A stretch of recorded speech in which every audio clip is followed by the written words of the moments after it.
کہ कानून की हुक्मरानी क्या होती है। जब चोर इस ऊपर आके बैठ जाते हैं और अपने आप को एनआरओ दे देते हैं, तो इसका मतलब यह कि यहां कानून की हुक्मरानी नहीं है, यह जनरल का कानून है।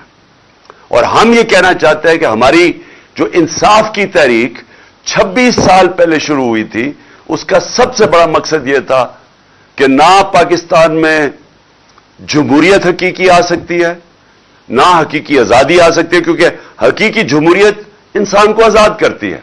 वो आ ही नहीं सकती जब तक रूल ऑफ लॉ ना हो, कानून की हुक्मरानी ना हो, इंसाफ ना हो। और फिर खुशहाली नहीं आ सकती पाकिस्तान में, किसी भी दुनिया के मुल्क में, जिस मुल्क के अंदर रूल ऑफ लॉ, इंसाफ ना हो।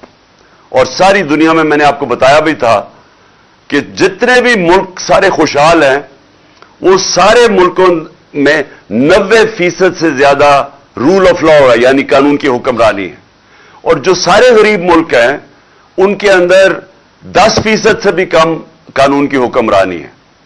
नाइजीरिया जो तेल के जखीरे पे बैठा है, गरीब तरीन मुल्क है, क्योंकि वहां जंगल का कानून है, वहां करप्शन है। जब कानून नहीं होता, जब इंसाफ नहीं होता, तो करप्शन होती है, और करप्शन मुल्क का दिवालिया निकाल देती है। तो इसलिए जो अमीर मुल्क है, वो अमीर है इसलिए कि वहां इंसाफ है और वहां करप्शन नहीं है, बड़े पैमाने पे करप्शन नहीं है। उनके वजीर चोरी नहीं कर सकते, और अगर चोरी करे तो एनआरओ नहीं ले सकते, उनका प्राइम मिनिस्टर नहीं कर सकता।